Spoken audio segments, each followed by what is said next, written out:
Buenos días a todos y todas. Los jóvenes que acaban de entrar pueden venir más adelante si quieren, porque de verdad nos da alegría ver a tanto talento joven. Muy bien. Pues bienvenidos a todos y todas. Antes de todo, gracias por haber venido un sábado por la mañana para escuchar a un grupo de personas hablar sobre el teatro. ¿No está funcionando? Sí. Bien. Entonces, antes de todo, gracias al Ateneo para poner a nuestra disposición esta sala. El Ateneo es un símbolo en Madrid, como todos sabemos. Y tengo que dar las gracias también al equipo, bajo el batuto de Sandra, de la academia, que hacen tanto trabajo para poner todo en orden y después toman siempre segundo plano. Eso es una cosa importante. Tenemos aquí en la mesa una mezcla, cada uno único, diferente, como debe ser y como es en la vida. Y vamos a tratar y hablar de teatro. Entonces hay que tomar en cuenta que en el teatro lo que vas a ver aquí son a nosotros tal vez descubrir un poquito el sombrero, mostrar lo que somos. Es la mejor manera de hacer un debate.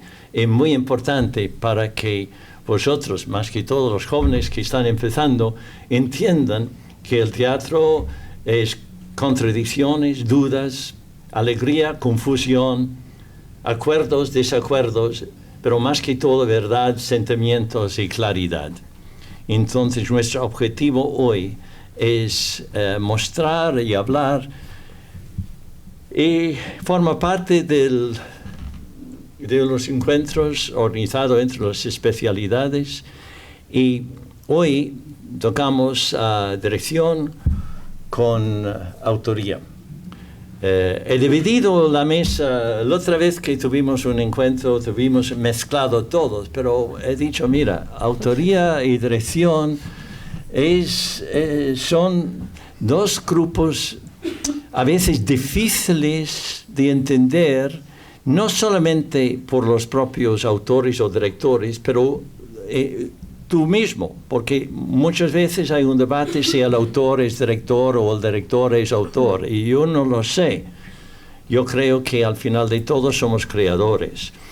Entonces, voy a introducir primero los autores, y no voy a dar los premios, ni la preparación, ni todo eso. Yo prefiero que destacamos el hecho de que a mi derecho, por ejemplo, hay Paloma Pedrero. Bueno, es una dramaturga de referencia. Lo que ella ha hecho por el teatro en España es único. No conozco a ninguna otra persona que ha dedicado tanto tiempo de su vida para usar el teatro de una manera como debe ser, una manera social, una manera que tiene un impacto, una manera de sembrar la esencia del teatro por todas partes. Y a la vez mostrar que cada uno de nosotros somos capaces de decir algo a través del teatro. Bueno, lo que a mí me destaca de su currículum también es el hecho que, aparte de los muchos premios, uno en particular, el premio Dionisos de la UNESCO en 2013, sin hablar del premio Max por su carácter social. Y últimamente, no solamente la organización que fundó y dirigía es Caídos del Cielo. Si no habéis escuchado, ¿cómo ha ocurrido Caídos del Cielo, Paloma? Es decir, que estuviste en un ensayo un día y de repente pensaste, voy a hacerlo así, o fue una cosa que acumulando los contactos, pero cuéntanos. Sí, os resumo, porque yo no puedo explicar. Mira, llevo 25 años trabajando con personas sin hogar. 25 años, que se dice pronto. Y todo empezó porque un día recibí una llamada de una asociación que se llamaba RAIS, que ahora se llama Hogarsi, de una organización que era chiquitita, que tenía un local muy pequeño en la calle del Acuerdo, y fundaron una revista de calle para que ellos pudieran venderla y sacar un poquito de dinero, las personas sin techo, ¿no? Los hombres. Y la directora de este espacio me dijo que querían hacer talleres y que si me apetecía ir a hacer un taller de teatro con ellos. Yo, que soy una insensata total, dije que por supuesto que sí. Y entonces me encontré en un local de 12 metros cuadrados con 3 sofás, una máquina de café y un montón de gente roncando. Unos roncaban, otros hablaban solos, otros lloraban y otros miraban, y yo llegué allí. La mayoría de estas personas eran personas con problemas mentales, como casi todos, pero graves, o sea, porque eran muchos toxicómanos, muchas personas de aquella época, que sabéis que era la generación del caballo, nuestra generación, maldito caballo, ¿no? Y entonces empecé con ellos poquito a poco, diciéndome muchas veces, ¿qué hago yo aquí? ¿Qué hago yo aquí? Porque era una cosa, era de los grupos que he tenido durante todos estos años, quizá el más difícil, hasta que los conoces y empiezas a entender cómo hay que tratarlos, porque yo fui sin ninguna metodología, ¿no? Y a partir de ahí ya me quedé enganchada para siempre, o sea, para siempre. Ya estuvimos con esta fundación hasta el año 2008, que montamos la obra Caídos del Cielo en el Fernán Gómez, dentro del Festival de Otoño, mezclando a actores y actrices, digamos, formados o profesionales, con problemas, porque siempre buscamos gente que está mal, que está rota, con 9 personas que vivían en la calle. Y eso fue una cosa muy especial, y ahí decidimos que teníamos que seguir haciendo nuestra propia asociación, que ya no nos podía asumir, y ahí montamos la Asociación Caídos del Cielo, con el título de la obra que habíamos montado. Hicimos temporada en el Fernán Gómez, y es algo que ha marcado mi vida hasta el punto de que ya no les he podido dejar. Bueno, se nota, y se nota en la manera que tratas a la gente, Paloma, porque estuve en algunos ensayos, bueno, pocos, pero algún ensayo, y he visto la alegría de la gente que están ahí. Bueno, Carolina, como estás extrema derecha en términos futbolistas, entonces, Carolina, es que socio fundadora de la Belloc Teatro, eso es interesante, dramaturga, guionista, directora, docente, productora, ha hecho muchos. Destacas Otoño en Abril y Sueño Noche Verano, con el clásico, ¿no? Y con el Centro Dramático. Sí, bueno, Toma el micro. Con el clásico hice la versión del Desdén con el Desdén, y luego Sueño de una Noche de Verano. Yeah. Y con el CDN, la primera vez que me producen es con el Cuaderno de Pitágoras, pero las estaciones del año son con mi compañía. Verano en diciembre y otoño en abril. ¿Y por qué fundaste una compañía propia en vez de continuar como actriz? Pues bueno, por no es de la vida que decido transformar en síes, ¿no? Yo salgo licenciada en la RESAD como actriz, con unas calificaciones excelentes, una media de 9, pero no tengo trabajo como actriz. Entonces me junto con mis compañeras, decidimos montar una obra por nuestra cuenta, basándonos en El Principito y la película Eva al desnudo. Lo llamamos El Principito al desnudo. Yo hago la dramaturgia, bueno, una cosa colectiva, y SGAE nos lo rechaza, aunque habíamos participado en certámenes, habíamos ganado premios, y de ese no podéis representar esta obra porque los derechos del Principito no se conceden, de esa rabia, impotencia, de encima que nos buscamos por nuestra cuenta el trabajo que no nos están ofreciendo, y me encierro en una habitación y escribo un primer texto. De ahí presento una beca, me voy a Argentina porque me la conceden, y allí escribo Verano en diciembre, y cuando regreso a España la presento al Premio Calderón de la Barca. Como sigo sin trabajo, me meto en una peluquería. Sí, lo gané. Ganaste. Sí, lo gané. ¿Seguro? Sí. Pero me metí en una peluquería a hacer esa otra primera obra, la penúltima, y en la peluquería vendíamos rulos a 8 euros, porque en las peluquerías puedes vender material de peluquería. Bueno, fue una iniciativa que aprendí muy de Buenos Aires, de buscarte las castañas por tu cuenta.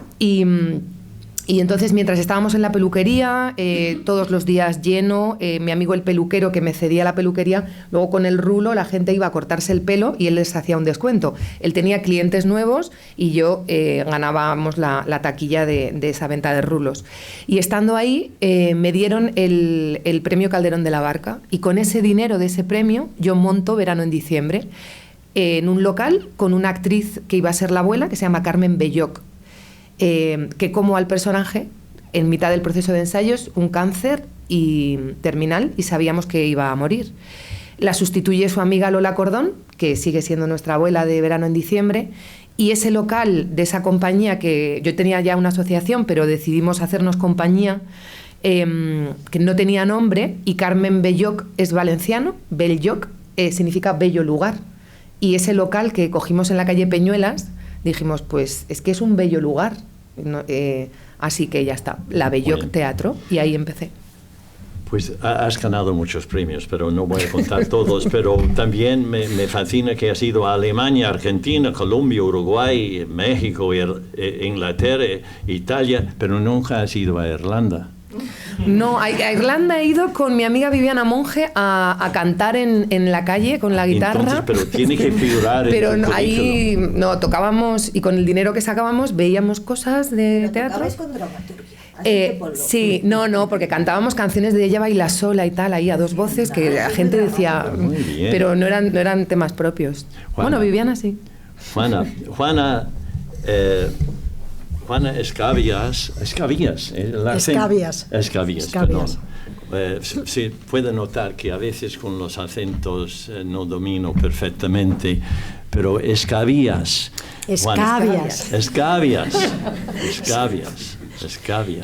Lo estás pronunciando muy bien. Normalmente la gente normalmente lo hago muy bien. Son los nervios. Entonces, dramaturga, directora, investigadora teatral, licenciada en periodismo, doctora en filología, sé, premio extraordinario, sé el trabajo que está por detrás de eso, que no está mencionado aquí en el currículum, pero miembro del Instituto de Teatro de varias instituciones. Durante 12 años fue presidenta del Comité del Teatro de UNESCO, Comunidad de Madrid. Bueno, de todo eso, yo destacaría autora de dramaturgas del siglo de oro, Guía Completa. Eso me interesa mucho, porque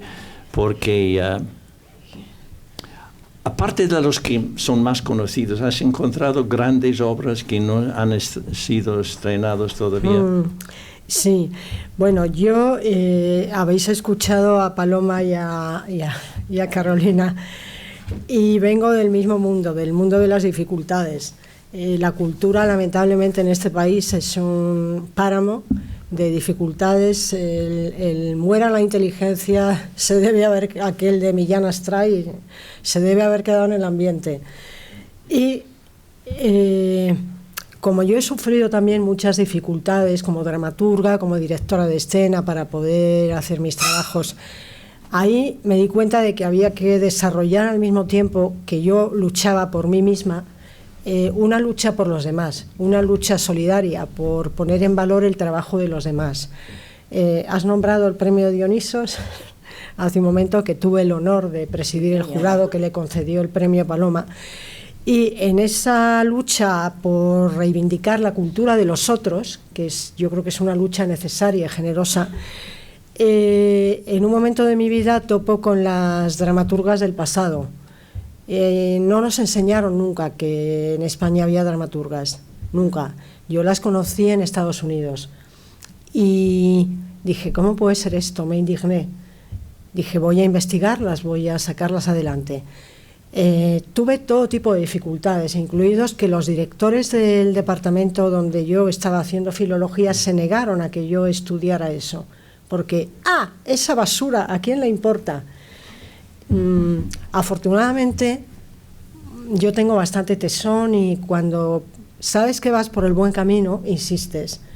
Y gracias a todo ese trabajo conseguí rescatar del olvido a Nakaro de Mayén y a estas 21 mujeres que ahora están en esa guía por la que tú me preguntas, y gracias a eso también he insistido mucho tiempo y se ha conseguido que ahora se vaya a representar a Nakaro de Mayén en la Compañía Nacional de Teatro Clásico, con un proyecto que yo presenté después de luchar durante 12 años.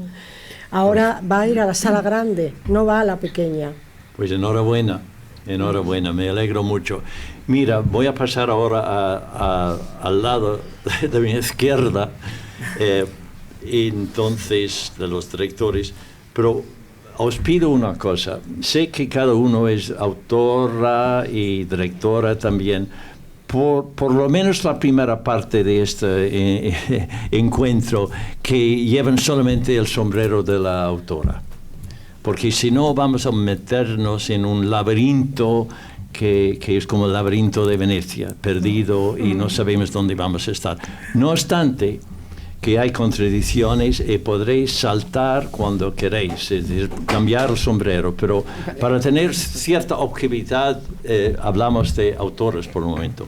Pues Jarek Bielski, aquí a mi izquierda, es el subdelegado de la especialidad de dirección en la academia, que tiene, hoy es el 3, falta 12 días como subdelegado. Entonces, ¿has envejecido en estos años, Jarek?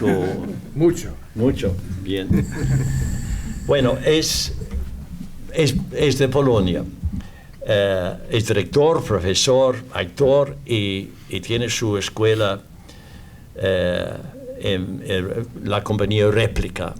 Habéis estado en este espacio, seguro que vosotros sí. Es un espacio único en Madrid, donde no solamente hay teatro, pero también hay intercambio de ideas. Y además, estuve hablando con él el otro día, y me fascinaba el número de estudiantes que han salido de ahí y ya forman parte fuerte, importante en el mundo de teatro en España, Jarek. Me alegro mucho. Y su formación, mira, tienes aquí como preparación o su arte dramática de Cracovia y el teatro laboratorio de Jerzy Grotowski. Yo creo que, ¿por qué los actores y directores tienen que siempre hablar son seguidores de Bruch o Grotowski? O ¿por qué cuando empiezan de andar solos sin tener a hacer referencia a esos?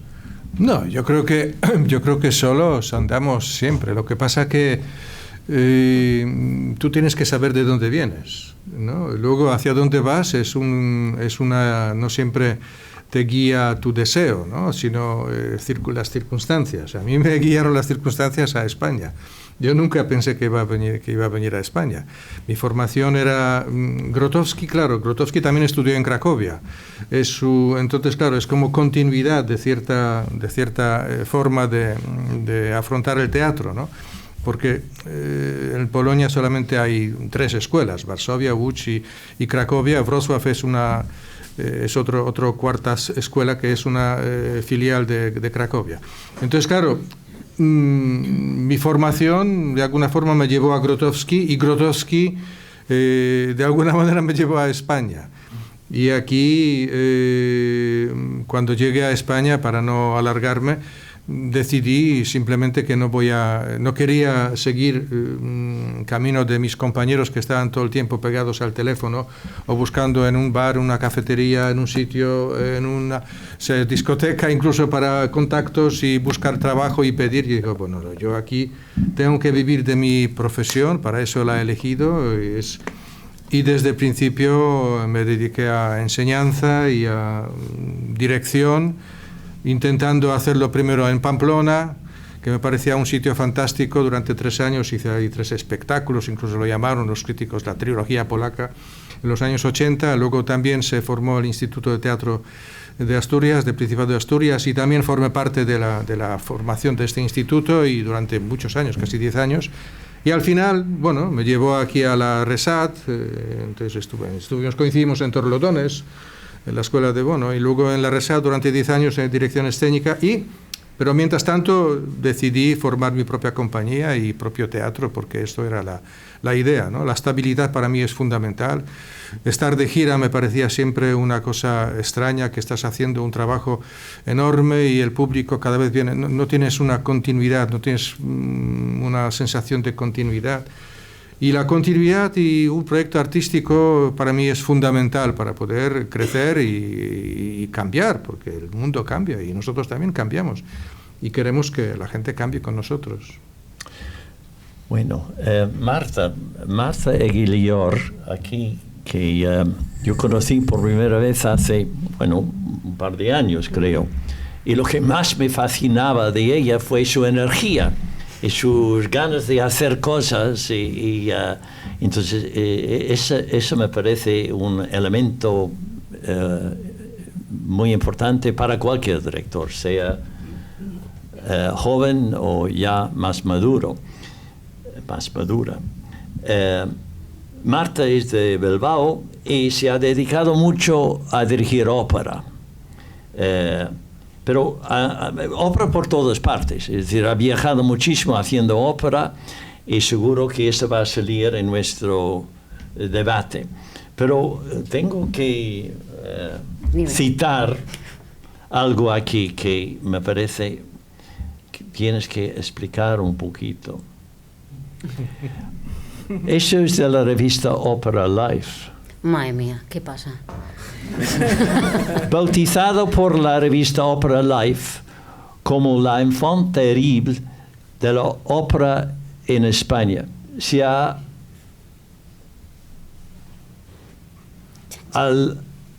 no puedo leerme, se ha abierto paso gracias a su especial mundo interior que plasma desde la oscuridad y fantasía en todos sus montajes. Destaca en la labor artística de Eguilior la capacidad para unir, concebir la dirección con el diseño de la puesta en escena. Es decir, que están hablando de su voz interior. ¿Qué es esto de la voz interior? ¿Es de un director, una actriz, de un músico?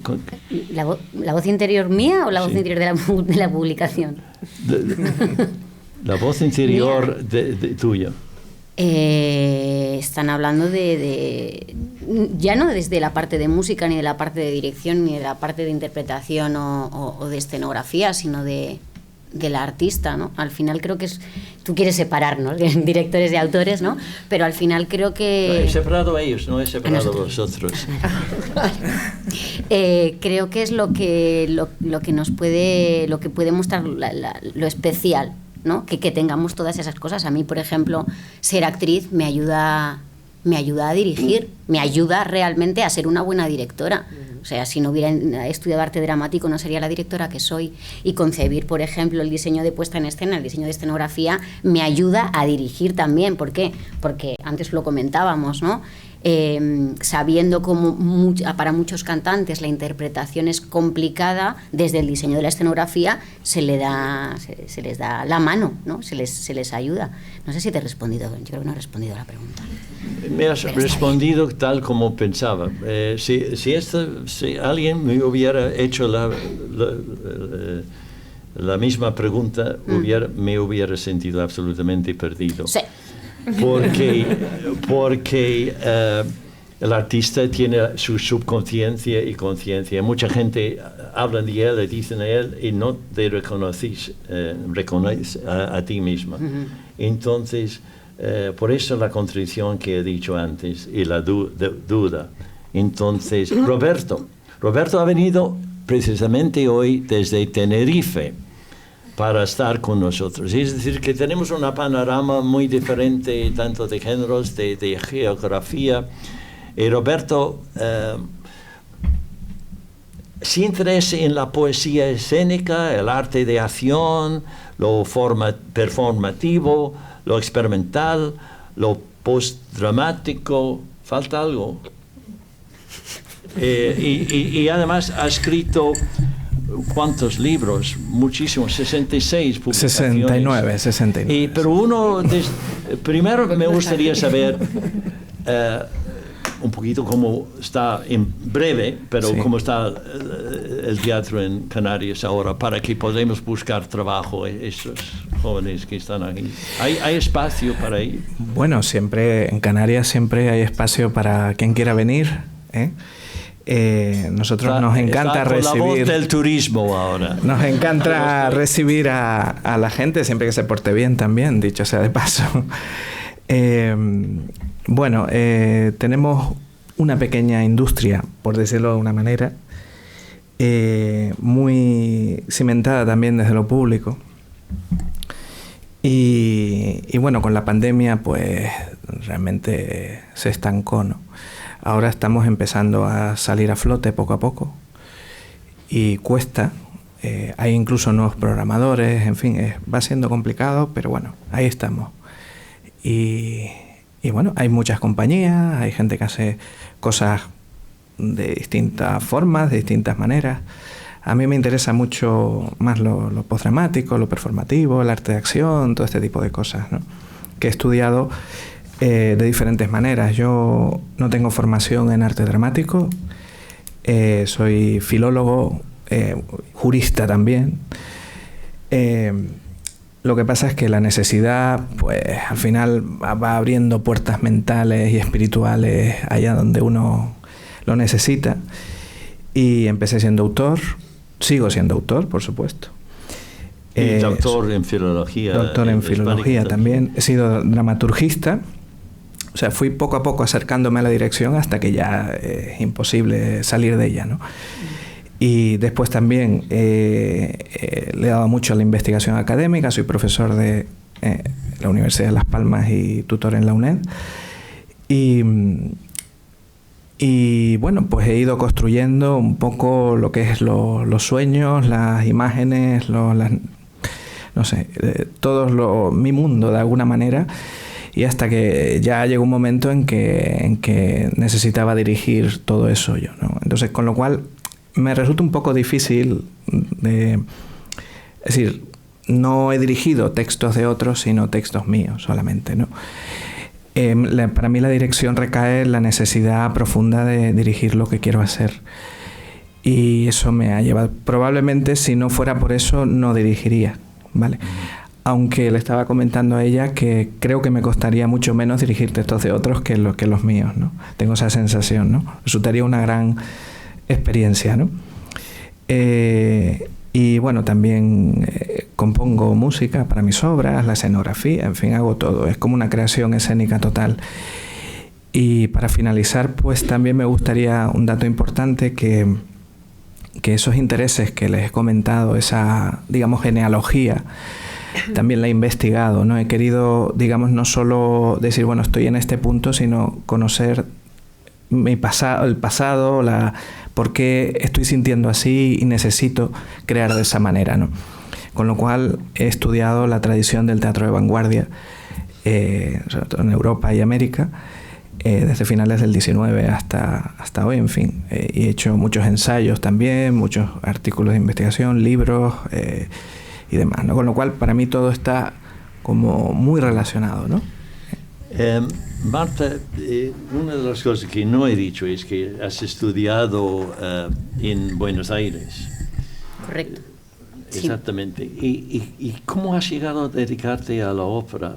¿Era una cosa que decidiste desde el principio? ¿O has dirigido también óperas, no de ópera, óperas de teatro? De teatro. Sí, cuando comencé, yo estudié arte dramático y en el último año teníamos una práctica de dirección y al mismo tiempo, bueno, ahí descubrí la dirección que dije, pero ¿qué es esta maravilla?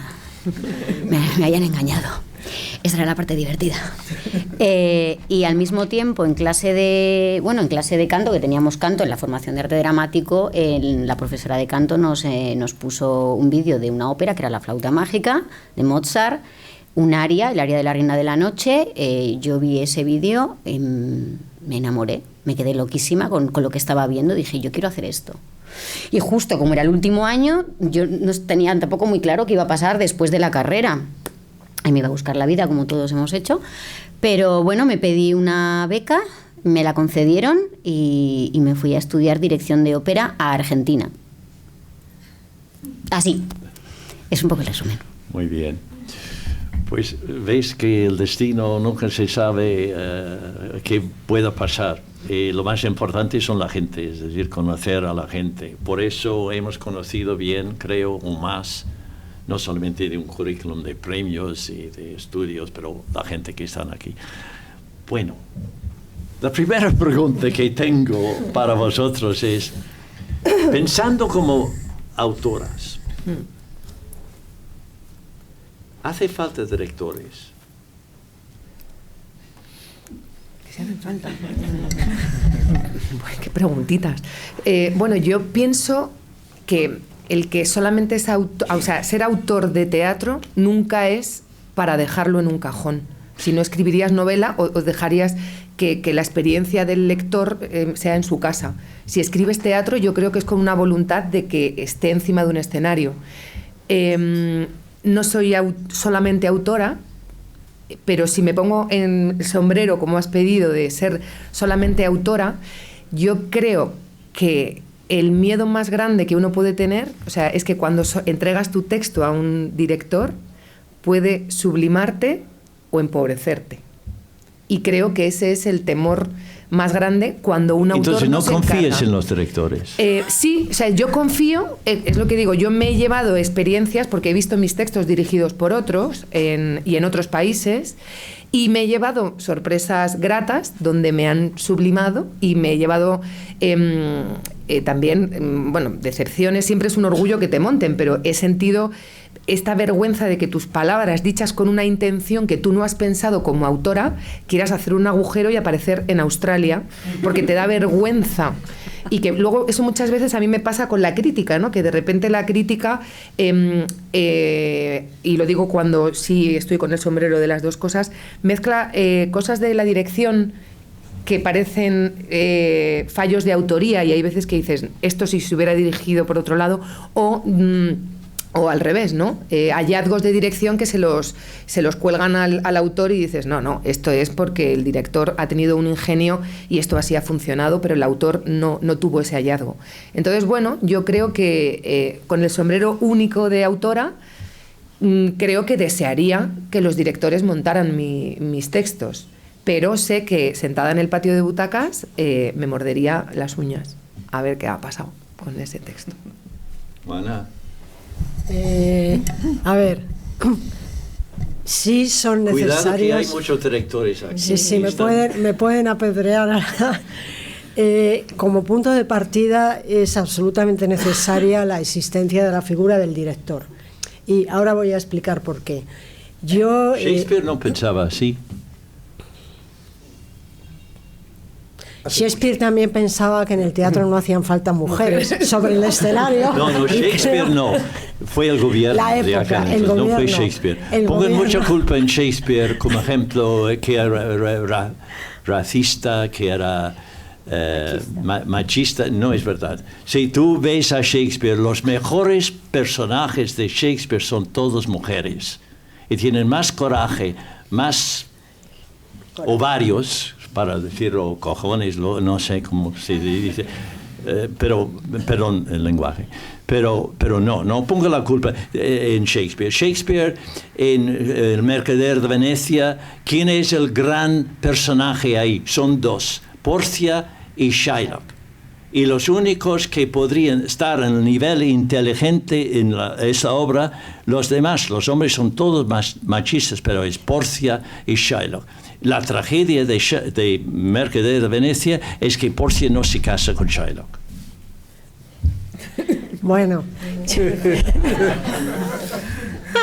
Vale, vamos a dejar porque me has lanzado una broma, yo te he lanzado una broma y parece que se acaba, entonces vamos a centrarnos, volvemos a la pregunta. Sí es necesario que existan directores de escena, es decir, directores de escena puros, igual que es necesario que existan también autores. Yo, desde que tengo uso de razón, sabía que mi vida iba a ser el arte. Y, de hecho, pienso que para escribir teatro, por lo menos yo tengo formación en dirección de escena y en interpretación. Antes ha comentado alguien que cuando se subía a un escenario entendía mejor. Cuando tú te has subido a un escenario, sabes dirigir mejor y sabes escribir mejor. Y además el teatro no hay que escribirlo para la escena, sino desde la escena. Pero bueno, volvemos un poco. Yo he montado obras mías, he montado obras de otras personas y también bastantes personas han montado mis obras. Me ha pasado como con Carolina, que bueno, te encuentras decepciones y te encuentras grandes aciertos. También me ha ocurrido que cuando se ha aproximado un lector y me ha comentado lo que le ha parecido un texto mío después de leerlo, también te llevas decepciones y también dices, uy, pues no me había dado yo cuenta. Resumo un poco, me parece que es un privilegio porque yo soy muy respetuosa. Cuando yo dirijo textos siempre pregunto a los autores, pero conmigo no han hecho eso en algunas ocasiones. No entendían el texto y teniéndome a mí a mano, se han inventado una interpretación que dices, por favor. Pero dejando eso fuera, es un privilegio cuando una persona ha cogido un texto mío, un buen director o directora y lo ha interpretado, es maravilloso porque te metes en la inteligencia de la otra persona. Es como que se establezca un vaso comunicante porque esa persona ha interpretado tu texto, algo tuyo que has creado, que es una criatura tuya, y le ha dado una grandeza o lo ha mandado por este camino, y es la sensación más maravillosa. Cuando alguien te dirige un texto y acierta y sabe, dices, qué maravilla, porque te enseña a ti incluso cosas que no habías visto en tu propio texto. Es una sensación indescriptible. Es maravillosa. Es eso, es meterte en la inteligencia de la otra persona, ver como una clave que tú has hecho la reinterpreta, y creo que eso no se paga con nada. Así que vivan los directores de escena que dirigen textos nuestros. Paloma, te toca. Paloma sigue toca, con lo de Shakespeare. pero podréis entrar cuando queráis. Es decir, que no estamos en un pub de Dublín, no estamos en la iglesia. Es decir, que en un pub en Irlanda, por eso soy un poquito chispante a veces, porque vengo de Dublín. Es que somos así. Entonces, Paloma. Vale. El sombrero de autora, el sombrero de la autora. Te pongo en un sitio, estás ahí sentado, acabas de terminar la obra y dices, ¿quién va a dirigir esta obra mío? Este niño que acaba de producir, puede hacerlo tal o puede hacerlo el otro. Y tú estás poco a poco desconfiando o teniendo confianza que van a llevar bien tu obra. A ver, yo creo que sí, yo creo que lo primero y fundamental para mí es que la directora o el director se enamore de mi obra. Si se enamoran de la obra, que hagan lo que quieran. Ya está. Porque una vez que esa persona, o sea, yo prefiero que elijan ellos o ellas mi obra a dárselo yo a alguien. Yo siempre digo que lo elijan, que me digan, ¿tienes algo, Paloma? O he leído esta obra tuya y la quiero montar porque sí, porque para mí la conexión, fíjate, es más de alma a alma, ¿no? Cuando hay una conexión más que de inteligencia, de alma, se crea ya una complicidad. O sea, una persona que no eres tú y que entiende tu obra hasta el punto de meterse en el lío de dirigirla, tiene mucho en común contigo. Tiene que tener mucho en común contigo. Otra cosa son los encarguitos, las mamaditas esas de que lo haga fulanita, no sé, se llaman mamaditas y eso, bueno, no se llaman mamarrurrias, ¿cómo se llama? Bueno, no, mamaditas no, le pregunto aquí al bueno, mandurrias se llaman. ¿Mamonadas? No, mamonadas. ¿Cómo se llaman? Mamaruchas. ¿Nadie lo sabe? Mamandurrias. Eso, joder, que vaya palabra, las mamandurrias y todo eso. Pero cuando es una cosa con pureza. O sea, tú escribes con pureza, te llega una directora o un director con esa inocencia y con esa pureza y te dice, me muero por hacerlo. Hay que confiar. Y además es una maravilla, porque es una suma. Es una suma. Ese director o directora va a contar contigo. Porque va a intentar hacerlo lo mejor posible, aportando lo más que tiene, y lo quiere jugar contigo. Es un juego que quiere hacer contigo, y entre los dos vamos a sumar. Para mí esos son los directores con los que mejor he funcionado y con los que he hecho familia, y que han dirigido varias obras mías, y que para mí siempre estas personas pues son mis directores, mis mitos, la gente que sé que aunque le salga una vez peor, no hay deslealtad. Porque no siempre puedes salir de un montaje perfecto como quieres. Tienes que contar con muchos elementos, con los actores. A veces no tienes los actores que quieres, a veces no tienes la escenografía que quieres o el equipo artístico, tal. Entonces, incluso a veces no te tienes a ti 100% o te equivocas de... O sea, todo eso son cosas que pueden pasar. Pero ahí, pase lo que pase, yo no me meto debajo del asiento. Sí que lo hacía al principio, ¿eh? Al principio era mucho más así, de decir, yo la primera obra mía que vi, que fue La llamada de Lauren, que yo la estaba haciendo en Madrid, y una compañía, la compañía de Juan Antonio Quintana, la estaba haciendo en Valladolid. Y cuando terminamos en Madrid me fui a verla, yo estaba haciéndola como actriz, la protagonista.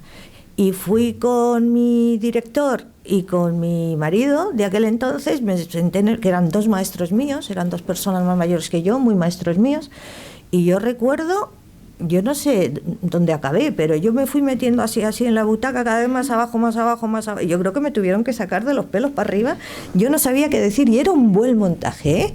No era un mal montaje, el problema es que yo tenía otra concepción, yo lo estaba haciendo. Entonces yo pensaba que era como yo pensaba. Ese para mí es el problema de los autores, que pensamos que nuestras obras son como nosotros pensamos. Y nuestras obras, una vez que las escribimos, no son como nosotros. Son para que cada director y cada directora las sueñen y las haga como ellos piensan que es. Y tú como autora, yo como autora ahora me adapto a eso. Y entonces flipo, porque entonces he descubierto una cosa preciosa, que es que me enseñan un montaje diferente de una obra mía que ya me la sabía y ya me aburría, y ahora ya no me aburre. Cuando la hace una persona diferente a mí, la hace desde otro punto de vista, pues me muestra esa otra posibilidad que yo no conocía y que es para mí maravillosa. En eso ha cambiado mi proceso, ¿sabes? Sí, pero yo, bien, perdón, voy a... Lo he vivido también. Sí. Bueno, no, quiero decir que sí. Yo he visto también... Es lo que digo, que a veces te mueves entre la sublimación, cuando alguien de pronto da una perspectiva, te cambia el código, hace algo. O sea, yo me he visto ser la más moderna del mundo, que aquí soy la reina del costumbrismo, con Verano en diciembre, con solo 6 sillas y una cosa muy loca en Italia que me ha encantado. Pero yo digo que se pueden experimentar las dos cosas, que alguien te sublime, te dé una nueva visión de ti, y que te dé vergüenza lo que han hecho. Claro, pero porque hay malos y buenos directores. Y sí, claro, es que no, que empieza muy bien y acaba muy mal. O que acaba... Hay actrices buenísimas. Perdón un momento.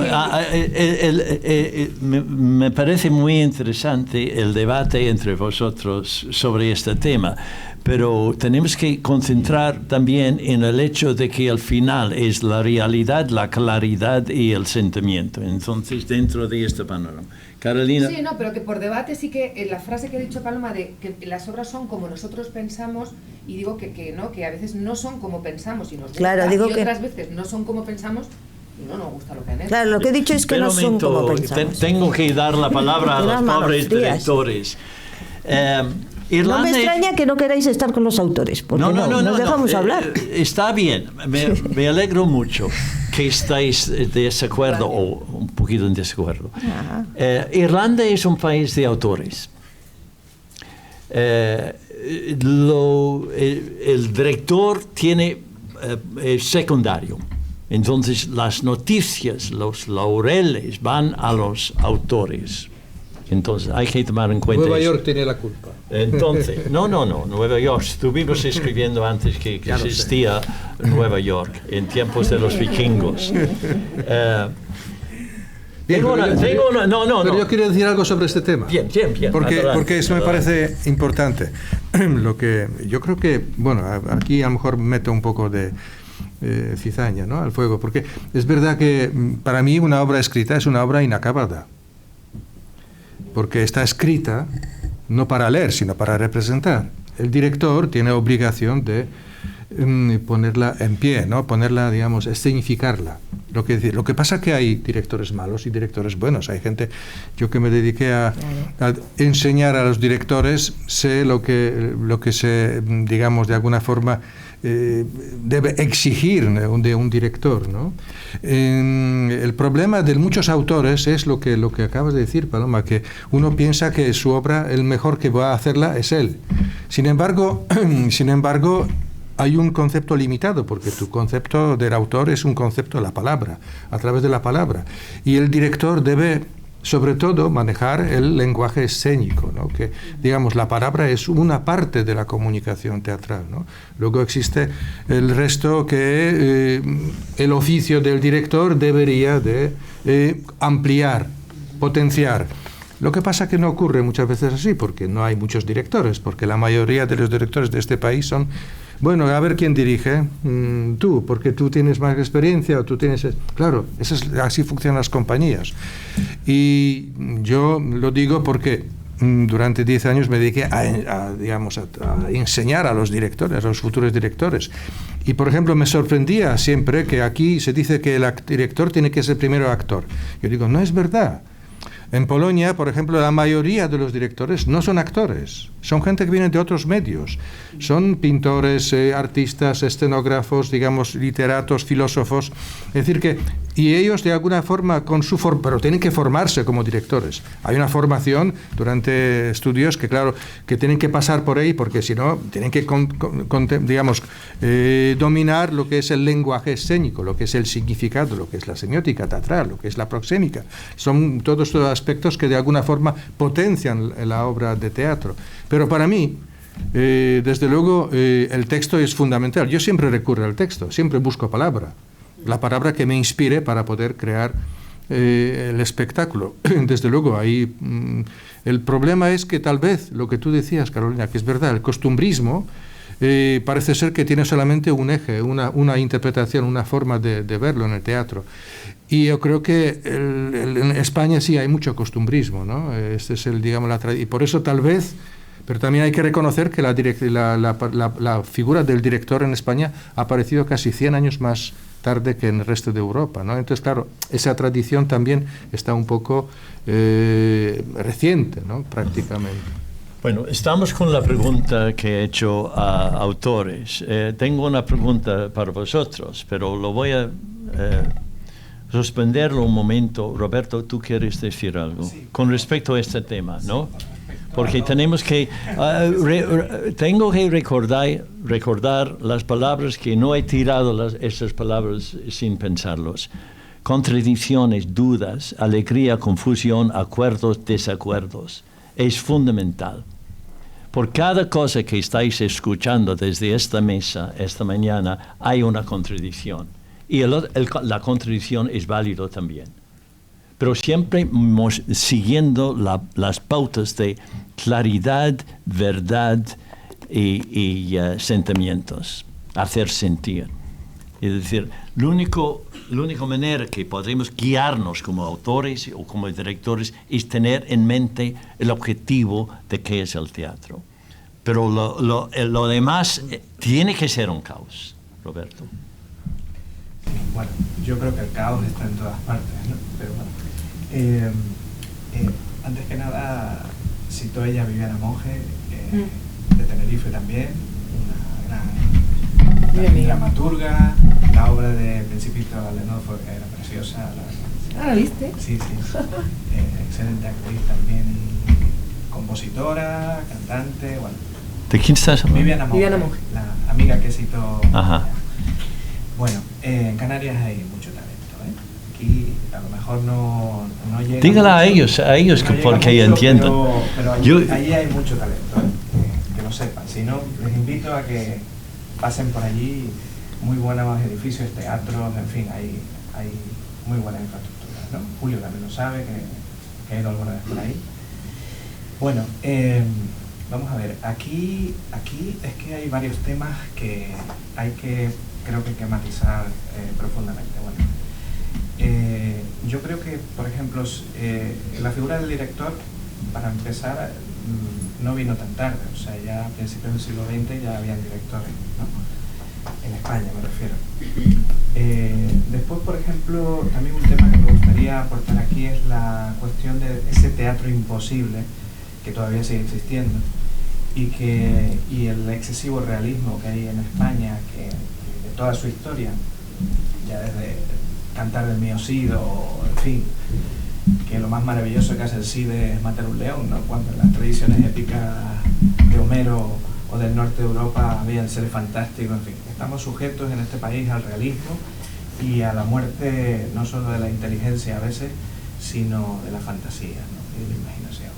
Entonces ese es un gran problema. Yo, digamos, he tenido problemas y me imagino que también lo que comentábamos de Marta, a veces desde el momento en que rompe ciertas estructuras realistas o costumbristas o asequibles, digamos, o sociales, pues parece ya entras en un terreno muy extraño y muy movedizo en este país, ¿no? Entonces, bueno, mi reivindicación va por ese teatro, por esas creaciones escénicas que son muy fértiles en nuestro país, que se han estudiado poco para la cantidad que existe. Me refiero al arte de acción, las performances en cualquier momento.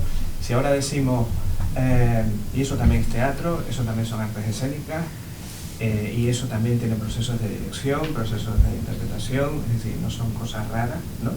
Y eso me gustaría también que tuviera cabida en este debate, ¿no? Yo creo que efectivamente estoy contigo, o sea, la dirección necesariamente, es decir, enriquece mucho la formación en artes escénicas, ¿no? Pero también hay mucha gente por ahí que, incluso de los grandes teóricos de la historia del teatro, que a lo mejor no pasaron por la formación escénica, que o sea, hay intuiciones naturales que están por ahí y que son muy necesarias, ¿no? Sobre todo lo que distingue a un creador de otro es también esa visión de la profundidad con la que ve el mundo, ¿no? Con independencia del arte, que yo hago de todo realmente, o sea, y yo creo que y sin embargo, más que autor de teatro, más que director, más que músico, lo que sea, yo me siento sobre todo poeta. Cuando yo me subo a un escenario, soy un poeta escénico. O sea, me gusta introducir la escena en la poesía. Y eso lo mueve todo. Y después también esa tradición del teatro de vanguardia. Mi tesis es sobre teatro de vanguardia en Canarias, de 1924 a 1936.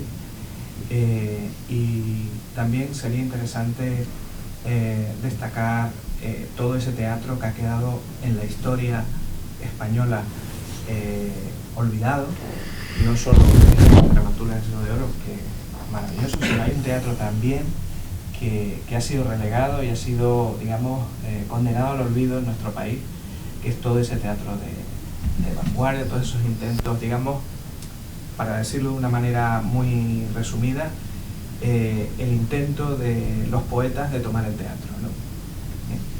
Los poetas de vanguardia, en cualquier época, ¿no? Que intentan buscar a través de otras maneras diferentes, alternativas al realismo o a cualquier cosa que se relacione con eso, y buscar otros lenguajes, ¿no? Y eso, bueno, pues eso es lo que quería decir. Muy bien, gracias Roberto. Marta, ¿quieres añadir algo a eso desde el punto de vista? Hay varios temas ahí que estamos mezclando. Sí, no, estaba pensando en que había comentado que como que hay que ser o hay que haber pasado por arte dramático para dirigir. Luego la parte que tú comentabas de la teoría, yo creo que la teoría y los estudios están muy bien, están maravillosos, pero si tú sabes cómo te sientes en escena cuando interpretas, le ayudas de otra manera al actor. Eso es así aquí y en toda tierra de garbanzos. O sea, nadie te obliga a que tú te formes como actor, ni es mega necesario dentro de un, no sé, de una cuadrícula. Pero para mí es lo que da vida. O sea, yo sé que puedo pedirles. En el caso de dirigir a cantantes es maravilloso, porque así no me pueden engañar. Si yo les pido que hagan esto y no puedo, vamos a probar. Bien, bueno, voy a hacer 2 o 3 pautas sobre breve. Primero de todo, soy irlandés, como sabéis, y lo llevo el sombrero con mucho orgullo. Estoy harto de escuchar la palabra en este país, hablando de España. En este país se hace eso, en este país se hace el otro. Se hace lo mismo en Inglaterra y en Irlanda. El teatro es universal. Entonces los mismos problemas que se encuentran aquí se encuentran fuera. Y cuando los españoles dan cuenta de eso, vais a progresar. Estáis donde estáis porque hay todo aquí en España. Entonces, defiendo España en ese sentido, de los propios españoles. Estoy totalmente de acuerdo contigo, pero comprenderás que el realismo en este país ha imperado, es como la sangre en las venas de este país. Tu palabra, no estoy tomando solamente tu palabra, Roberto, es que en el otro debate también había lo mismo en este país. Estoy dejando salir una cosa que quería decir de hace mucho tiempo. Entonces, lo que se nota aquí, y iba a dar una pregunta a dirección, pero como ellos han saltado dando una respuesta tuya, voy a volver a vosotros. Vale. Es una pregunta un poquito chispante, ¿no? Muy bien. Chispante. Mira, ¿por qué hoy en día, no todos, pero los autores y autoras escriben diálogo? Porque está relacionado con lo que ha dicho Jarek antes. Y no dan acotaciones, no dan pautas, no dan información, solamente yo estuve en un jurado de 33 obras, recibí 33 obras, la mayoría eran diálogos, no daban, por ejemplo, Beckett dice muy pocas cosas de acotaciones, pero toda la obra está ahí. Sheridan, un irlandés, tenía hasta subir la taza de té. Entonces, Shakespeare lo hacía entre ellos mismos. Shaw daba medio del libro, estaba dedicado a cómo hacer la obra.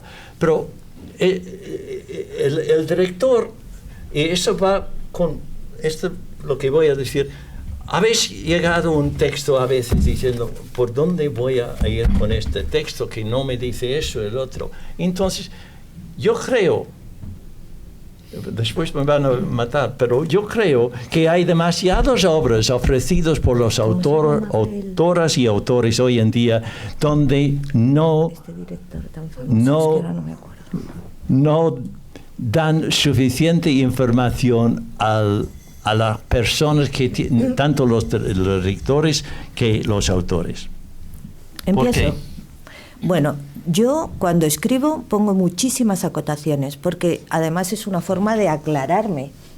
Si no pongo acotaciones me puedo perder.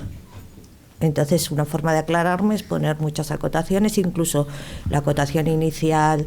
Yo dibujo la escenografía para ver por dónde se mueven mis personajes, hago mis dibujitos, lo tengo todo, me facilito la escritura, yo me facilito la escritura.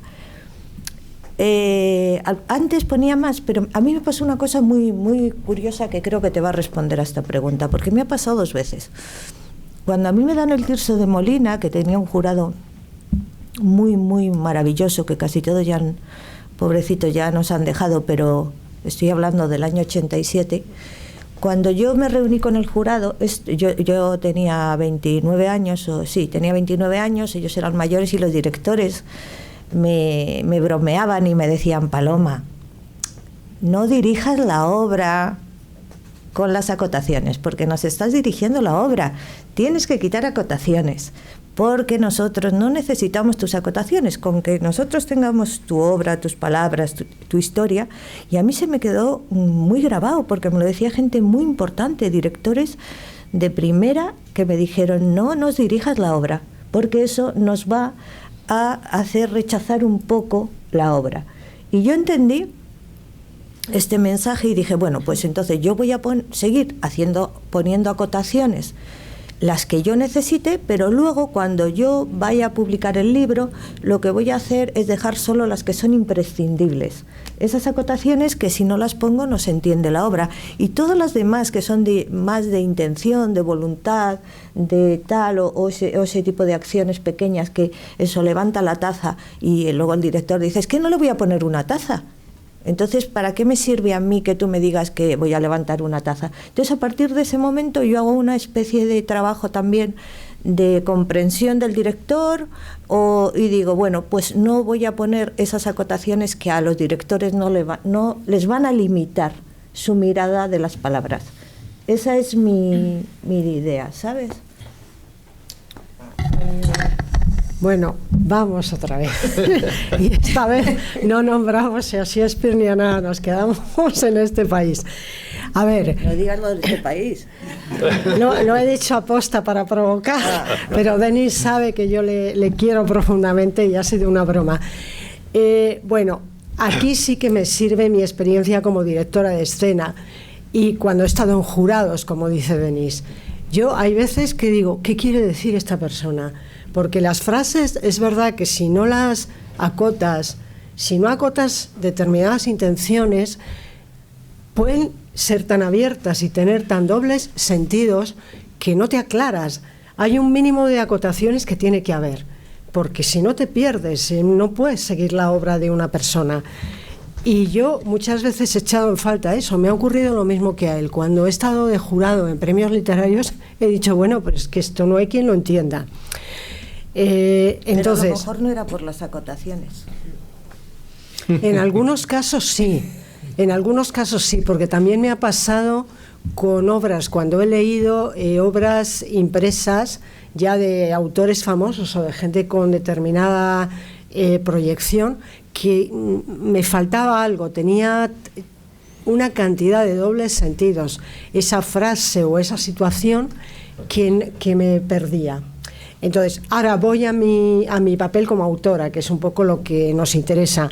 Yo sí intento poner, sobre todo en esos momentos en los que pienso, no me gusta agobiar al lector, ni ser excesivamente informativa, ni cerrar el camino al futuro director, porque me gusta mucho que haya personas que puedan dirigir mis obras y juntar esas posibilidades poéticas y que me enseñen a hacer un trabajo creativo, pero sí intento en aquello que yo veo que puede ser confuso, orientarlo, porque inevitablemente una obra de arte tiene un mensaje ideológico, tiene una intención por debajo. Es una obra de arte por encima de todo, pero también tiene un tema y un objetivo desde el punto de vista textual, y eso lo tienes que orientar. Luego que venga otro y que te haga otra propuesta que te enamore y digas, vale, bravo, pero tú como autor tienes que cerrar eso, tienes que llevarlo, conducirlo a algún sitio, no puedes dejarlo en tierra de nadie.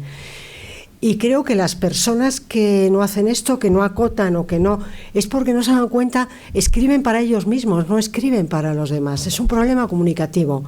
Piensan que van a entender que todo el mundo está en su cabeza y que todos van a interpretar la vida como ellos la interpretan. Y es un problema que muchos autores tendrían que plantearse. No estás escribiendo para ti, estás escribiendo para hacer que llegue un mensaje comunicativo, que es una obra de arte, vale, pero es un mensaje comunicativo a los demás. Y tienes que romperte un poquito la cabeza, no puedes hacer lo primero que te salga. Tienes que ser respetuoso con el público que te va a leer o a recibir o a dirigir, y necesitas saber qué es lo que le estás contando. Paso el micro a Carolina.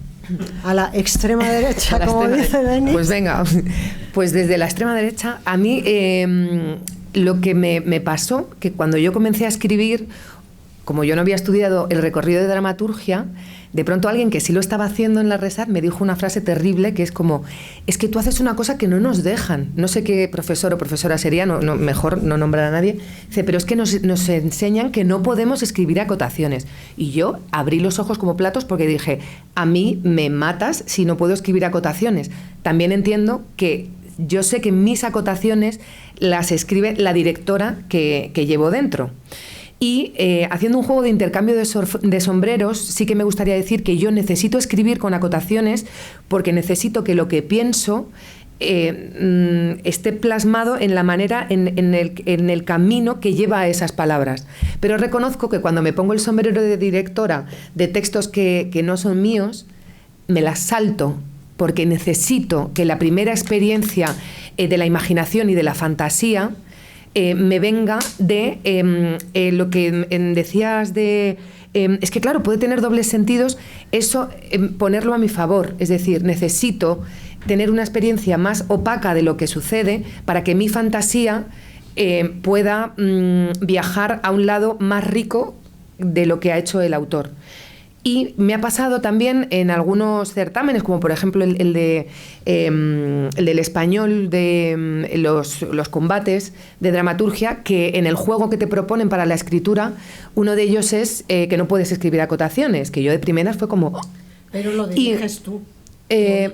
Sí, pero de repente a mí me pareció una experiencia muy rica como ejercicio de escritura, porque yo misma, aunque necesitaba enseguida ponerlas, me obligaba a no, y de repente me llevó a caminos también para mí más enriquecedores de mi propia dramaturgia, porque al no poder ponerlo en palabra, en sensaciones o en espacio, me obligaba a que mis palabras tuvieran más poesía de lo que habían tenido en otras ocasiones. Y eso me gustó mucho. Y luego también me gustaría hacer una distinción entre acotaciones o, por ejemplo, que has citado a Beckett, esta diferencia que hay entre estructura, argumento, que a veces cambiamos, o los diálogos, o lo que Javier Daute llama el procedimiento, que a mí me gusta mucho, que es como una pequeña genialidad que no tiene que ver con la estructura o que no es una acotación, pero que, por ejemplo, Los días felices, ese texto sin esa gran acotación de esta mujer enterrada primero aquí, luego aquí, si no entiendes, o sea, si esa acotación no existe, que para mí no es solo acotación, es un procedimiento que plantea todo un juego que dan valor a esas palabras. Entonces yo creo que esto es como lo que dice Chekhov, ¿no? Que una vez le preguntaron, pero maestro, ¿esto cómo hay que hacerlo? Y él dijo, bien, hay que hacerlo bien. Entonces, creo que esto pasa con las acotaciones. Acotaciones sí, acotaciones no. Pues no lo sé. A veces las acotaciones son limitantes, a veces son disparaderos maravillosos, a veces forman parte, o sea, las acotaciones, las didascalias de Valle Inclán son en sí mismas para ponerlas en un escenario, y a veces que no haya... para el director es un juguete precioso porque le deja hacer muchas cosas. Entonces, pero hay que también definir acotación, porque hay acotaciones de movimiento y acotaciones de emoción. Entonces hay una gran diferencia. Entonces, pero es un tema larguísimo. Infinito. ¿Yo puedo decir algo en relación a esto? Sí, por Yo favor. creo que vamos a dar sobre todo Roberto, pero para preparar, sí. Marta, tú tienes la palabra, Sí. pero Roberto, me gustaría que pienses un poquito sobre la poesía y cómo montar poesía como autor y como director. Por ejemplo, ¿prefieres dar tu poesía a un director de hacerlo? Ahora no tienes que contestar. Jarek, los polacos, eso es una pregunta para ti después, los polacos dan muchas acotaciones, ¿cómo es el dramaturgia? Pero ahora Marta. Sí, estaba escuchando lo que comentabais. Yo también escribo, y aunque tenga ahora el sombrero de directora, me he dado cuenta con el tiempo y trabajando en ópera cuán necesaria es la acotación de las emociones. O sea, yo trabajo con acotación de las emociones porque está en la música. Esa es la acotación de las emociones en ópera. Y tengo que trabajar con esa música que es de ese modo, que solamente puedes cambiar el tempo, y con un texto. Y me he dado cuenta de lo enriquecedor que puede ser crear dentro de ese corset. O sea, esa libertad que no tenemos cuando están esas acotaciones sacan de ti como artista cosas para mí mucho más grandes. En el momento en que ese autor o esa autora está metiendo esas acotaciones de las emociones, sí te está llevando al camino, que para que quizá no suceda lo que comentabais, ¿no? Que alguien coja tu obra y de repente digas no ha entendido nada.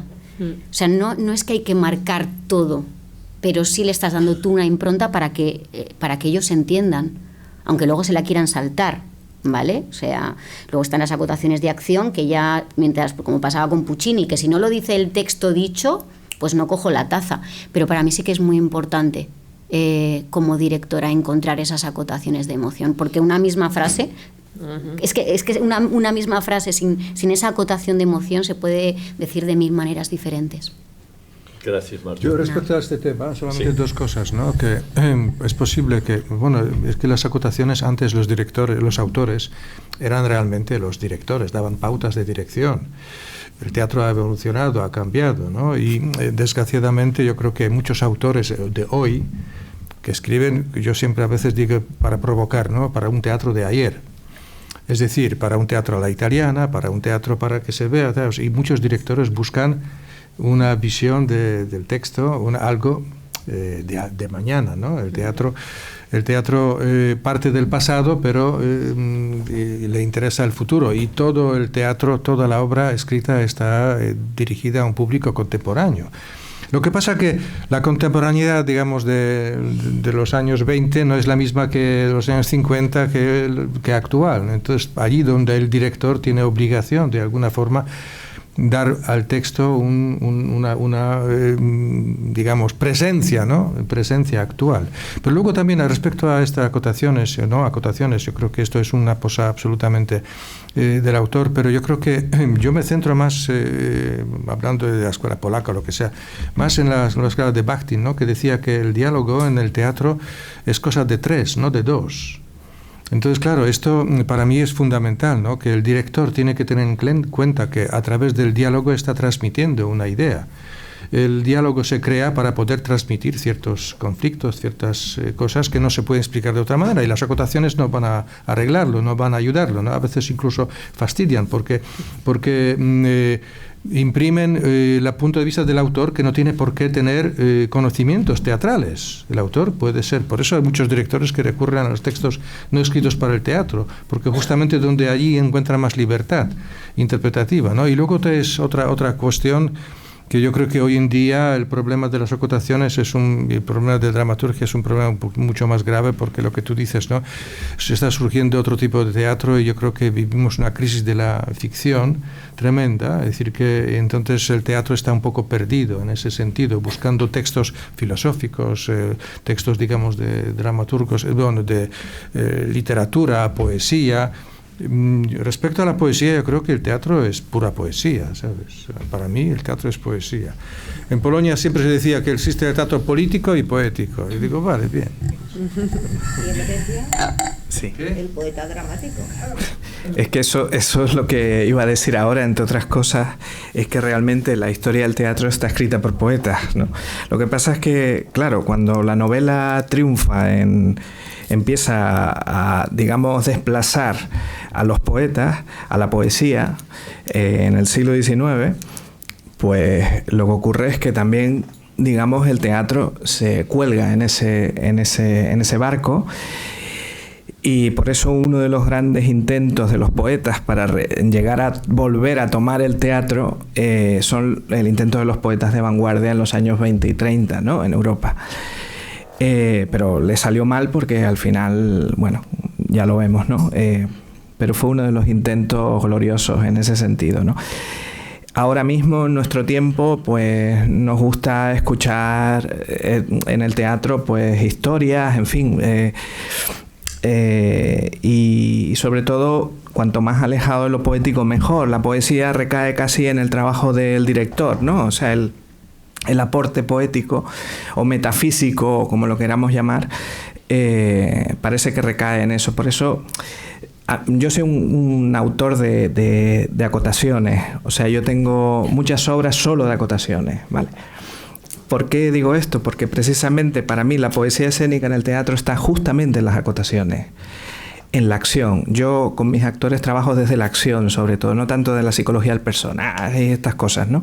Me interesa más ir por ese camino y luego a lo mejor pintar algunas cuestiones psicológicas, ¿no?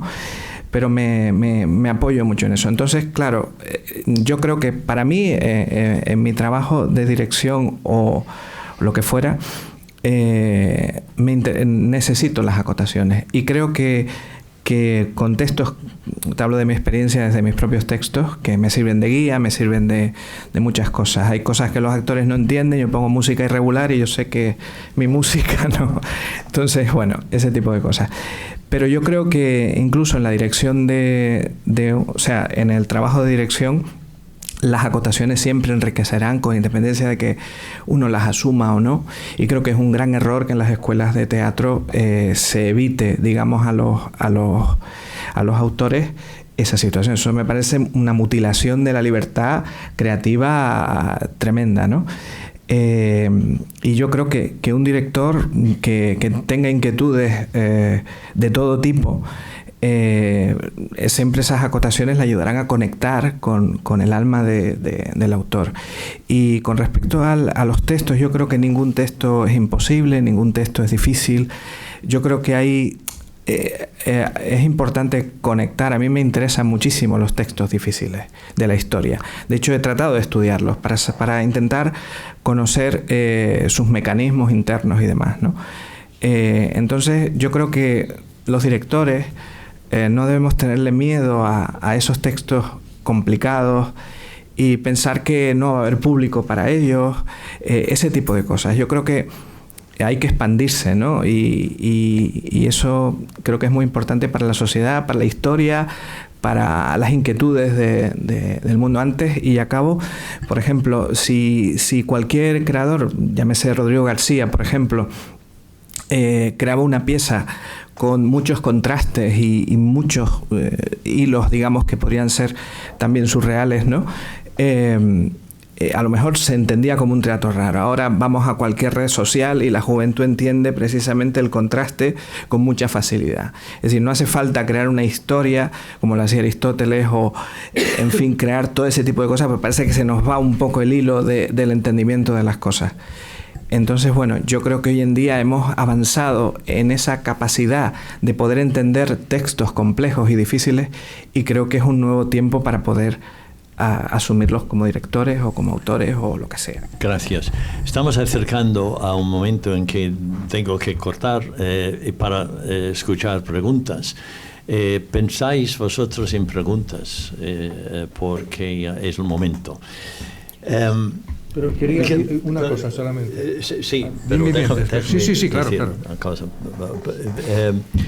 El próximo tema que quiero tocar brevemente, pero que es importante, es el triángulo. El triángulo autor, director, actor.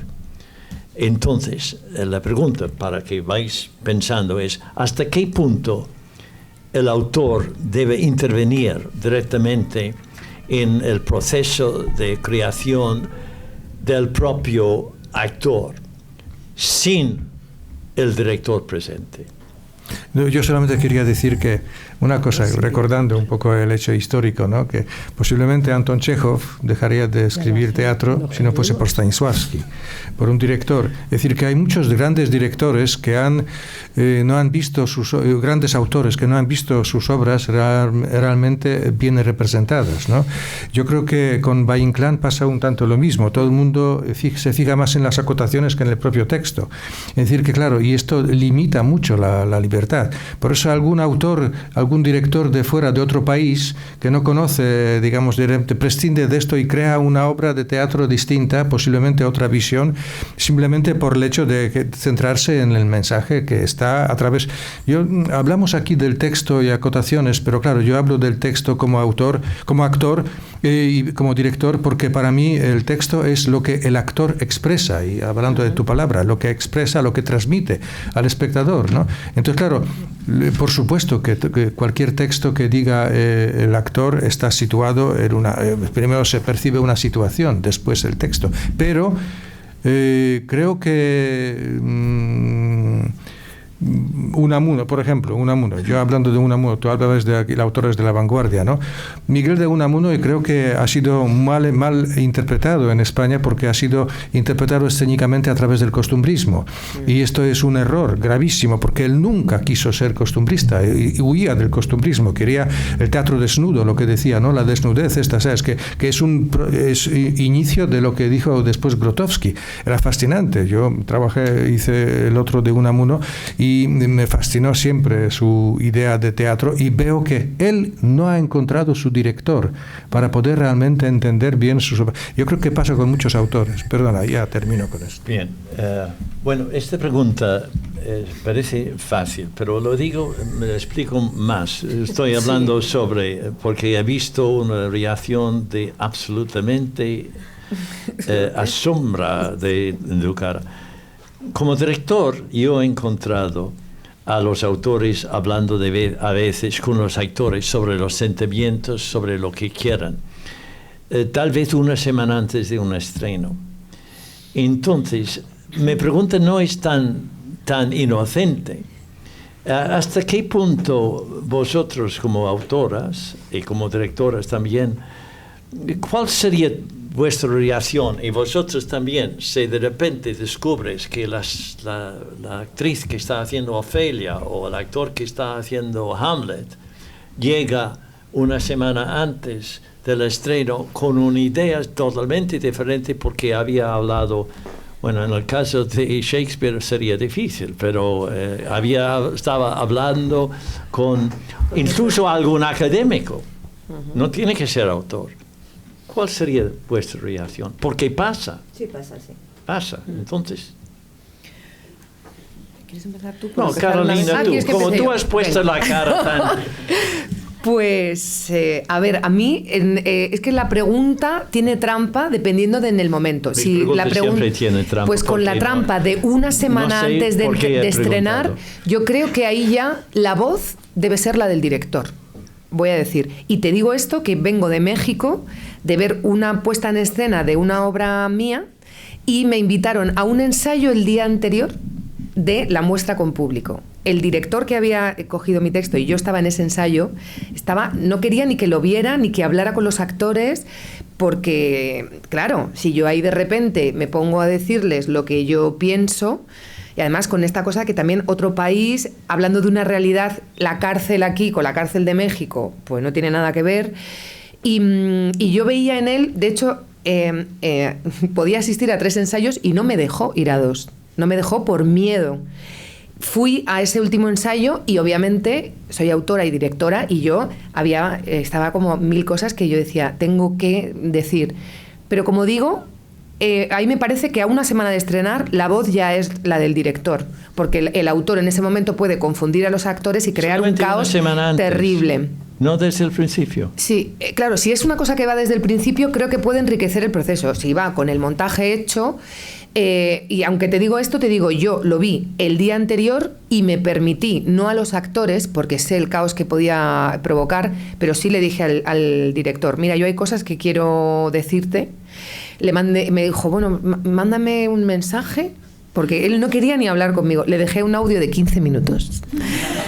Y de ese audio de 15 minutos, al día siguiente había muchas cosas que modificó y que funcionaron increíblemente bien y otras donde no me hizo ni puñetero caso.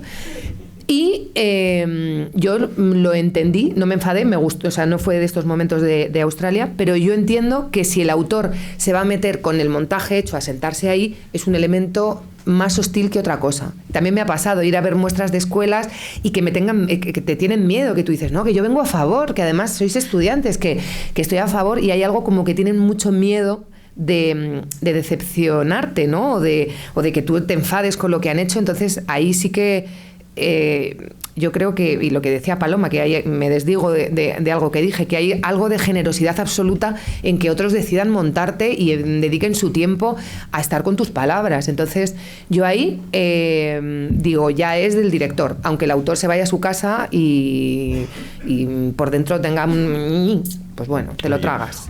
Juana, y pasamos rápido a cada uno y después preguntas. Voy a ser muy rápida, Denise.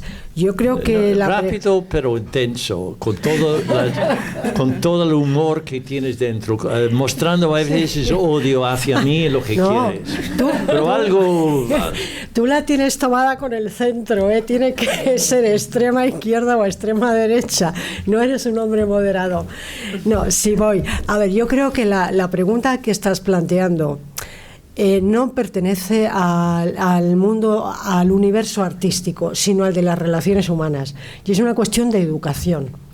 Cuando yo monto obras de otros autores, yo cuento con ellos.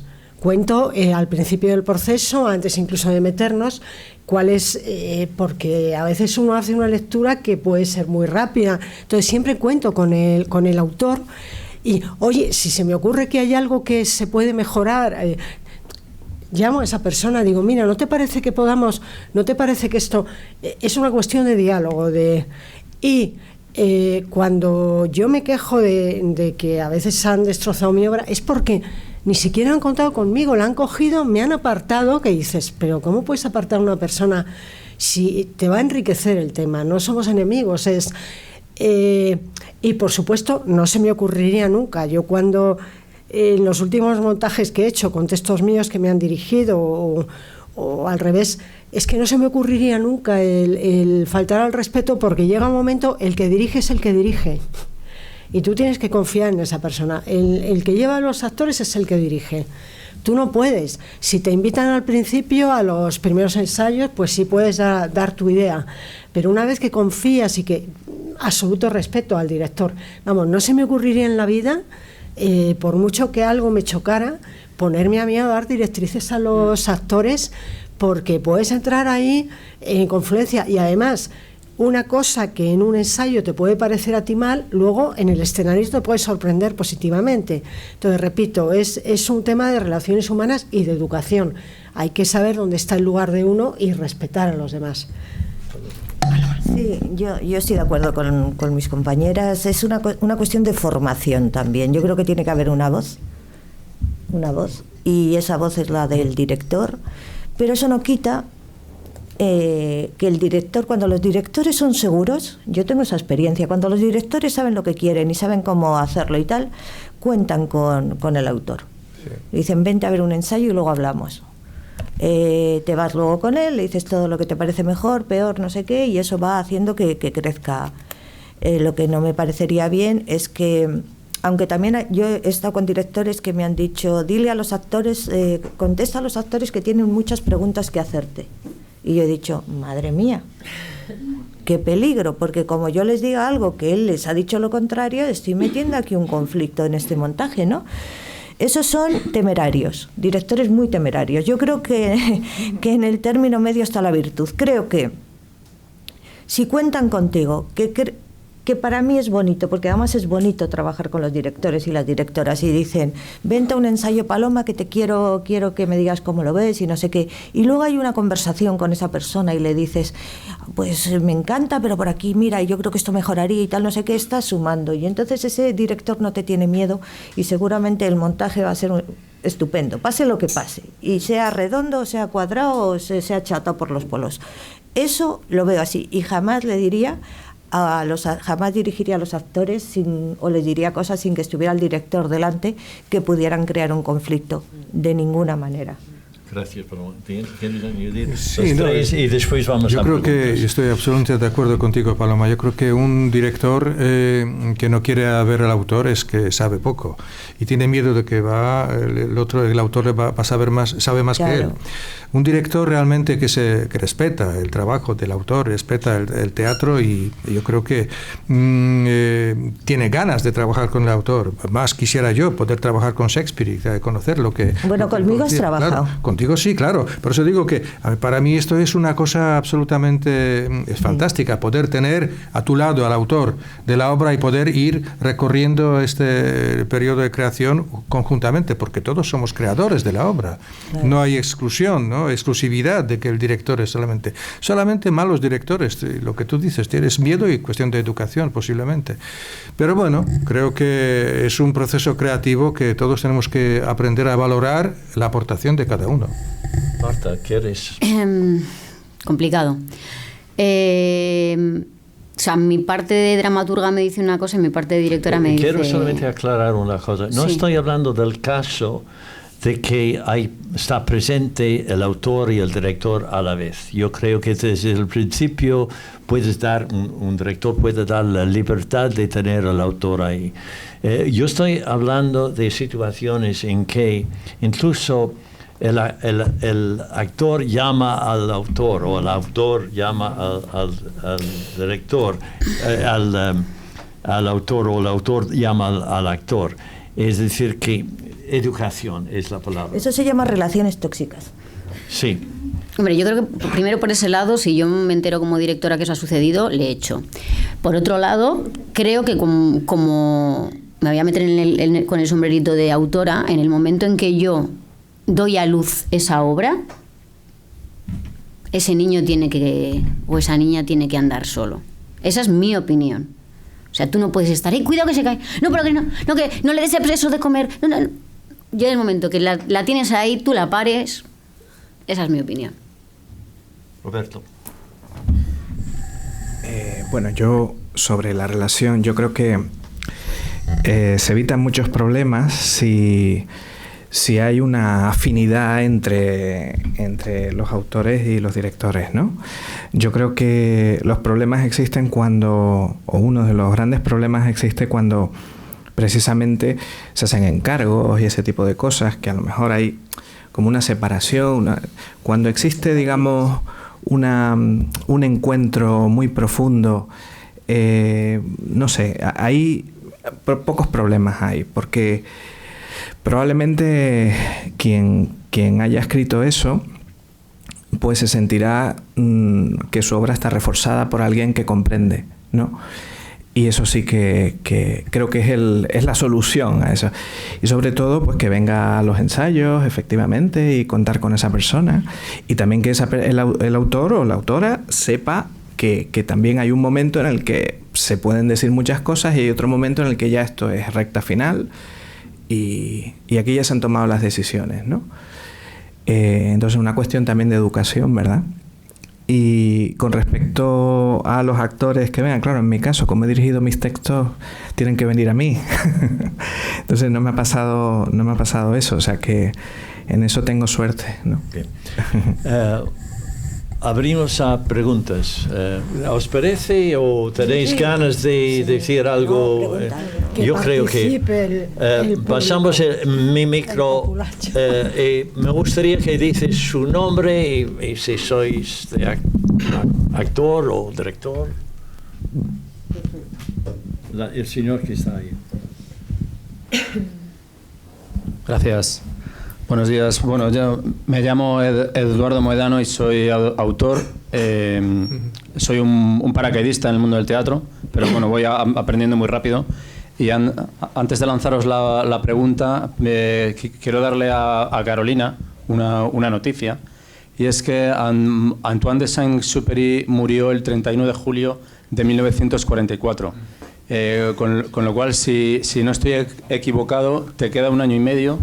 No, ya se puede, ya está libre. Ah, vale, es que yo pensaba que eran 80 años. No, son 70. 70. Lo que pasa es que esto ocurrió en 2002, cuando yo salí de la Resat con Viviana. Ah, vale. Y bueno, 2006, perdón. La pregunta que os quería lanzar, un poco para todos, es que yo como dramaturgo me he encontrado que la dirección me dice, es que ya una vez el texto está en dirección, el texto es de dirección y dan a entender que incluso se puede modificar, que pueden cortar, poner, cambiar y yo creo que eso es un tema bastante controvertido. No sé qué pensáis. Pues muchas gracias por la pregunta. No vamos a contestar cada uno, pero... ¿Por alguien quiere contestar? Sí, alguien aquí. Adelante, Paloma. Mira, puede ser... Pero no, sí. lo digo aquí, uno ahí. Vale. Yo creo que esta visión que pueden tener esos directores de que se puede hacer lo que quieras con el texto es una falta también de formación total y de respeto al autor o a la autora. Creo que a veces hay que, sobre todo cuando es la primera vez que se monta una obra, hay el autor o la autora, en este caso vemos lo que no funciona, vemos que hay cosas que se pueden desarrollar, cosas que faltan. Y todo eso lo hacemos una labor de dramaturgia, pero esa labor de dramaturgia la tiene que hacer el dramaturgo, la tiene que hacer el autor. Si un director corta, quita y pega, tiene sin tu autorización, esa persona le puedes quitar automáticamente los derechos y no tiene que montar esa obra, no puede montar esa obra, porque lo que está haciendo es desvirtuando y mutilando un texto que no es suyo. Entonces, ese tipo de directores lo que tienen que hacer es escribir sus obras, montar sus obras, claro, y así todos estamos a gusto. Así estamos todos a gustos. Yari, ¿quieres comentar en eso? No, yo estoy de acuerdo totalmente con Paloma, sí. Lo único que, claro, que nosotros no estamos acostumbrados, que los autores antiguos hay que adaptarlos. Es cierto, porque los autores, por ejemplo, el teatro barroco, ¿no? Escribían obras para la gente de teatro que salían, entraban, hay muchas repeticiones, hay que cortar, hay que adaptar al público de hoy, pero con las obras contemporáneas me parece esto, que el autor tiene que ser el ejecutor de este trabajo. Roberto, sí. Bueno, a mí eso me parece una barbaridad, pero también es interesante la figura del dramaturgista, que no se habla mucho, pero esa es otra polémica entre, ¿no?, director, dramaturgista, director, autor, y hay expertos, digamos, en dramaturgistas que pueden también hacer esas pequeñas adaptaciones cuando son textos históricos, etcétera, no solo el director, ¿no? Lo que pasa es que en este país también es verdad. La figura, en Alemania es muy común. Es muy común el dramaturgista, pero aquí es exacto, aquí en Estados Unidos, bueno, pero aquí tampoco hay, o sea, no es una figura que se vea mucho, ¿no? Salvo en cuestiones muy concretas. Claro, si está el autor. Es el autor. Exacto. ¿Hay otras preguntas, por favor? ¿Otra pregunta? ¿Alguna otra pregunta? Sí, hay uno ahí. Siendo tú el que mejor lo conoces. Claro. Gracias. Hola, muy buenas, soy Darío, soy actor y cineasta y me gustaría preguntaros en qué lugar, bueno, sabemos que el teatro es un proceso creativo de equipo, o sea, no es un arte individual como la pintura o la novela o la escultura, sino que en teoría hay que trabajar en equipo entre todos y entonces me gustaría saber en qué posición creativa colocáis vosotros a la actriz-actor. O sea, ¿hasta qué punto permitís que la actriz-actor pueda proponer, pueda reinterpretar el mismo texto, la misma... O sea, ¿cuál es el lugar donde colocáis a la actriz-actor? Bien, voy a dar la palabra primero, si os parece bien, a Marta. Gracias. Complejo, de nuevo. A mí me gusta llevar una previa, obviamente, analizada y dibujada de los personajes y después lanzar esa pelota al tejado del intérprete. O sea, me parece que es lo que realmente enriquece porque es el instrumento. Entonces, si tú con el intérprete conectas dentro de lo que tú has propuesto, es lo ideal, es que tenga esa propuesta al mismo tiempo el actor-actriz. Si no, se convertiría un poquito en dirigir el tráfico, ¿no? O en imponer. Es verdad que puede suceder si tienes un intérprete que no es bueno, pues muchas veces tienes que imponer de alguna manera, pero si tú eliges al equipo, que eso sería lo ideal, y trabajas en equipo, como tú comentabas, Darío, es que lo enriquezca. Al final, el intérprete es el que está en carne viva en el escenario. ¿Quién mejor para ser instrumento, no? Hay una frase solamente yo quería decir, que yo siempre digo que a mis actores que el actor, porque yo soy actor también, ¿no? Un actor es una persona que en búsqueda de uno mismo en circunstancias del otro. Entonces, claro, en ese sentido el actor solamente aporta la riqueza, variar la interpretación de un personaje a otro personaje. Yo, bueno, también soy actriz y a mí me gusta mucho contar con la creatividad de los actores. A mí me parece que al final la obra, cuando se pone en pie, es lo que tú tienes aquí y lo que el actor tiene ahí, encontrar un camino común.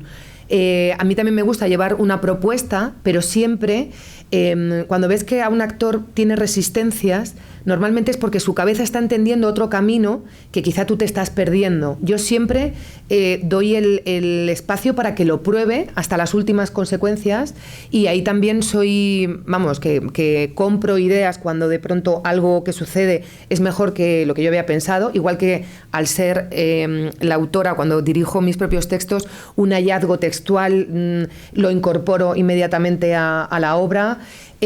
Así como una interpretación que dé muchos matices me obliga a cortar mi propio texto, porque no necesito explicar cosas que el actor ya está dando. Entonces, para mí sí son un elemento, vamos, muy importante en el proceso creativo, y lo del actor marioneta para mí no los quiero, no me funciona, aunque también hay veces que te dan un actor de madera y dices, venga, pues a ti te voy a decir, siéntate, levantar, o sea, te voy a dar todo, porque también yo creo que ese es el trabajo del director, ¿no? Saber dirigir a cada actor desde su propia naturaleza, idiosincrasia y lo que tiene. Hay actores que necesitan que les des caña, otros que son muy frágiles, pero su talento está precisamente en que acompañes y no se sientan dirigidos, otros al revés, cuanto más reto les pones. Entonces yo creo que el director también es y eso sí que es verdad que te da herramientas haber sido actor, o que te hayan dirigido muy bien y muy mal,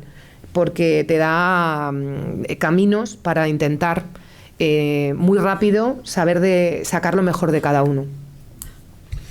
Bueno, como estamos contestando para ir más rápido, uno de cada bloque, sí, prefiero que... Bueno, hacemos otra pregunta, ¿sí? Sí. Tu nombre y el micro está ahí. Pues bueno, buenos días a todos. Mi nombre es Ismael Peña, soy actor. Y bueno, yo me estoy empezando a formar como actor en la Escuela Landen, junto con mis compañeros. Somos todos compañeros de la misma escuela. Y mi pregunta es para los directores y para los autores: ¿qué consejo nos podríais dar a nosotros, a los actores primerizos que nos estamos formando? ¿Qué consejo nos podríais dar para el día de mañana conseguir un trabajo, ya sea en este país o en todo el mundo? ¿Qué consejo nos podríais dar? Porque yo veo que la cultura ahora mismo pues no tiene el valor que realmente merece. Así que ¿qué consejo nos podríais dar a los actores primerizos para conseguir un trabajo? Ya no digo en el sentido de ser famosos, no. Dedicarnos realmente a lo que nos gusta, ya sea el teatro o el cine. Gracias. Bien. Muchas gracias por la pregunta. Yo digo solamente una cosa, porque cada uno va a contestar, brevemente cada uno va a contestarte, porque es una pregunta muy importante.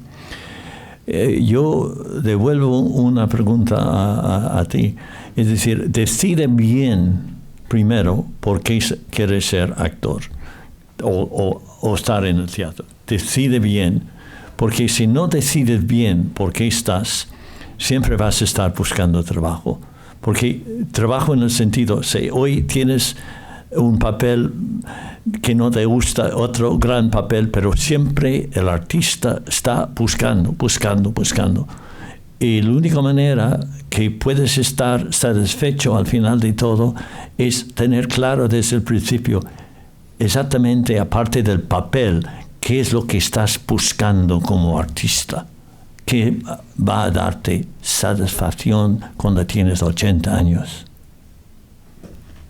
Contesto yo porque, bueno, al margen si luego quieren añadir.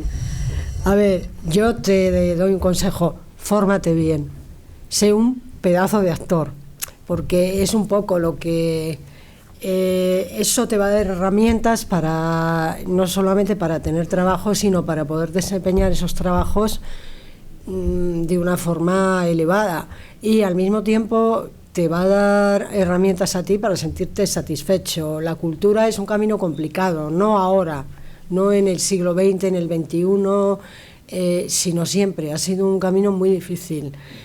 No ha estado valorada en casi ninguna sociedad, y la gente que verdaderamente pensaba, ha estado valorado el entretenimiento, pero no la cultura. La cultura que hace pensar, la cultura que plantea problemas, que sirve de escaparate de las deficiencias de cada época, no ha estado valorada. Yo desde que tenía 4 años tuve muy claro yo voy a ser escritora, voy a dedicarme al arte, y no me he arrepentido nunca, y lo he pasado mal en ocasiones por eso, porque siempre he tenido la certeza de que estaba haciendo lo que he elegido, como decía Yarek antes. Por eso, fórmate bien, y eso implica también tener una cultura clásica. Yo soy muy moderna, de verdad, y entiendo, yo sé que el arte entra por la emoción, no entra por el intelecto, pero no podemos inventar la pólvora. Yo oigo muchas veces el tema de la dramaturgia aristotélica y todo, vale, muy bien, pero conoce primero la aristotélica para cargártela, porque si no, ¿qué estás haciendo? ¿De qué me estás hablando? Entonces, que tengas una cultura clásica, que leas a la gente de verdad, porque el paso del tiempo no es estúpido. Si hay una serie de autores que están ahí colocados, es por algo, porque y eso, para poder luego volar o innovar o lo que quieras. Y mucha suerte. Carolina. Veo que... Yo voy a intentar ser breve, pero te diría varias cosas. Lo primero, asume que esto es una carrera de fondo. Pregúntate bien hasta cuánto deseas dedicarte a esto, porque yo tengo muchos amigas, sobre todo muy talentosas actrices, que se quejan de su mala suerte, pero tienen fotos de hace 15 años, no se han hecho material de videobook. A lo que voy es que hay veces que el temor a fracasar, a veces uno decide no intentarlo, porque si lo intentas y no te sale, el fracaso es tuyo. Y mientras no pones toda la carne en el asador, puedes culpar a las circunstancias, a cómo está el mercado, a cómo está la cultura en este país, y echando balones fuera. Entonces, asume la responsabilidad de lo que quieres hacer y entiende que el fracaso, pensamos que esto es fracasar en esta profesión y este es el éxito, y yo me tengo que alejar de aquí para ir allí. Lo dije el otro día también en una charla, y es al revés. Tú estás en una casilla de salida, aquí fracasas y ahí a lo mejor llegas al éxito, pero hay que pasar por las dificultades, por transformar un no como un piano en qué tú puedes hacer y escuchar también las señales de la vida. Y ahí voy, porque mi carrera, yo me considero muy buena actriz, mis calificaciones de actriz eran excelentes, pero a mí la vida me ha llevado, me costaba mucho que me hicieran una prueba, me costaba la vida. Y sin embargo, todos los trabajos que he hecho de autora me han llegado sin yo tocar puertas, asustándome muchísimo. Mi primera adaptación de un clásico, ahora transforma una obra tuya en cine, o sea, un guionista. Me han llegado trabajos que yo no tocaba puertas y estas se me abrían. Y ahí asume la responsabilidad, pasa el vértigo y el miedo y atraviesa esa puerta. Pero Bien. sobre todo eso, que es carrera de fondo y que... Pasamos la palabra a Paloma. Gracias, perdón, Carolina. Estamos con casi 7 minutos. Poquito tiempo. Para mí, el trabajo artístico es un camino de conciencia. Tú tienes... Vosotros que estáis estudiando en Landen con Pape, me imagino, ¿no? Con Pape Pérez, que era compañero mío en la escuela. ¿Estáis con Pape? Están con Pape, sí. A ver, yo creo que es muy, muy importante que hagáis un camino de conciencia. Es decir, lo primero, yo estoy de acuerdo con todo lo que se ha dicho, pero voy un poquito más a fondo. Y es una cosa dura lo que os voy a decir. Lo primero que tenéis que comprobar fehacientemente es que tenéis talento. Porque yo he trabajado con muchos actores, bueno, he dado cursos, he hecho cositas y tal, que a mí me hubiera encantado decirles, ¿es este tu lugar en el mundo? ¿Por qué no lo piensas? ¿Por qué no le das unas vueltas sin miedo? Porque como nos equivoquemos, o si teniendo talento es complicadísimo vivir del teatro, si tienes solo un poquito de talento o no tienes talento, es muchísimo mejor retirarse lo antes posible y ver cuál es tu sitio, que seguramente está en otro lugar y te va a hacer mucho más feliz. Para mí ese es el mejor consejo de corazón que yo os podría dar. ¿Quieres? Sí, de acuerdo, Paloma, estoy 100% contigo. ¿Sabes? El talento, lo que pasa es que el talento a veces es difícil de definir, pero la motivación, para mí la motivación es 90% de éxito en esta profesión. Claro, si no tienes claro por qué quieres, porque muchos quieren simplemente ser actores, y yo digo, ¿quieres ser actor o quieres hacer teatro o quieres dedicarte o quieres? Bueno, la motivación es fundamental y rodearte de buenos maestros, de gente a los que puedes ver en el escenario y contrastar con lo que dicen. Marta, sí, bueno, brevemente. añadiendo a lo que han dicho ellos, que estoy totalmente de acuerdo. Tesón, lucha, paciencia. Pico pala, pico pala, pico pala, pico pala. Formarse muchísimo en todos los sitios. Cursos de 2 días, de 3 días, de 1 mes. No hace falta hacerse la carrera. No hay que hacerse adicto a los cursillos. Pero probar cosas, hacerte comedia del arte, irte a hacer catacali, ir a la Cricoteca de Euskantor, ver diferentes técnicas, diferentes escuelas. A eso me refería. Bueno, yo doy por sentado de que si ustedes están estudiando es porque realmente tienen esa vocación profunda, ¿no? Yo parto de esa idea. Si se atreven a subirse a un escenario, para mí es todo el respeto absoluto. Miren, los directores necesitamos y los creadores escénicos necesitamos gente valiente, gente que llegue hasta el final de todo, que tenga muchas experiencias en la vida, que pueda sacar de esa mochila muchísimas cosas. Ustedes son jóvenes, yo les recomiendo que vivan muchas cosas, muchas experiencias distintas, que luego todo eso les ayudará, porque si no la tienen, se sube a un escenario y es como un papel en blanco, ¿vale? Entonces, por ejemplo, en mi caso, a mí me interesa mucho la historia física de los actores. O sea, cada persona, cada cuerpo tiene una historia muy, muy fuerte, y eso ayuda muchísimo, ¿eh? Claro, si ustedes quieren ser actores famosos o ese tipo de cosas, pues yo no soy el más indicado para aconsejarles. Pero lo que sí les digo es que yo, por ejemplo, en mi caso necesito actores valientes y gente que se comprometa de verdad. Y sobre todo que sienta que está viviendo una experiencia en serio, ¿no? Y sobre todo, lo que decían, no creo tanto que... Yo creo que la mejor formación que puede tener un actor, sobre todo, es trabajando, ¿no? Y si las puertas se les cierran, únanse entre ustedes y creen proyectos juntos, ¿eh? Eso es así, o sea, hay mucha gente esperando ahí, ¿no? Pero si se les cierran, no se derrumben. O sea, organícense entre ustedes y ayuden a evolucionar el teatro también. Todos lo hemos hecho al final, ¿vale?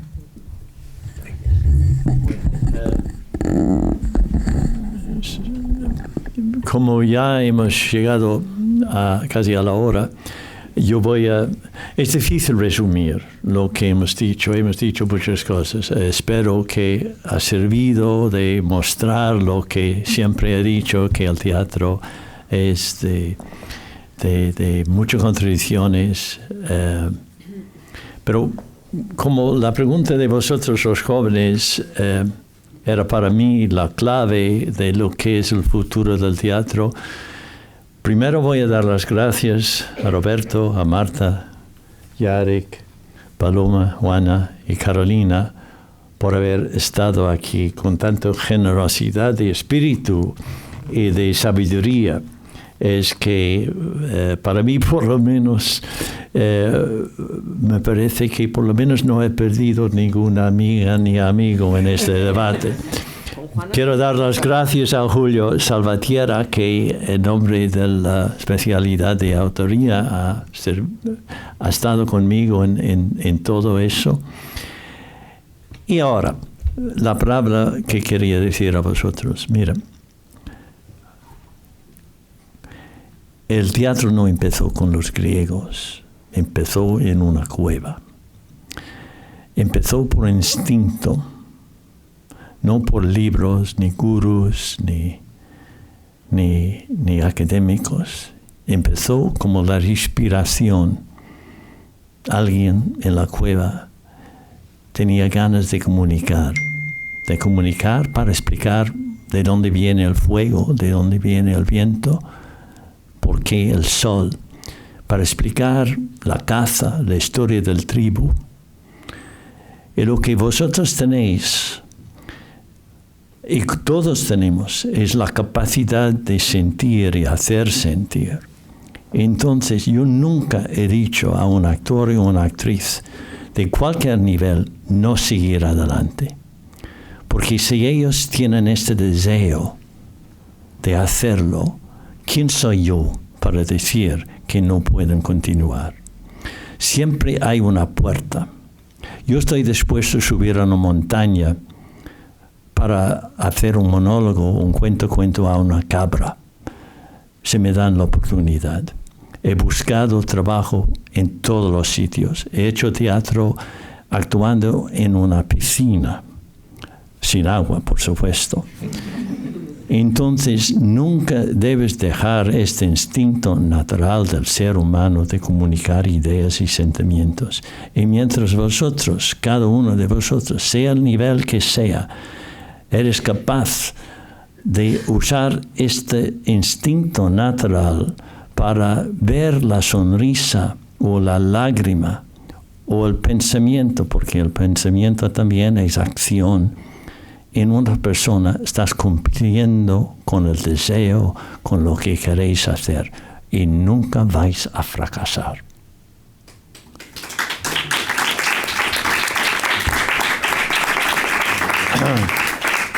Bueno, cierra el chiringuito, se dice, ¿no? Sí. Muchísimas gracias. Muchísimas gracias.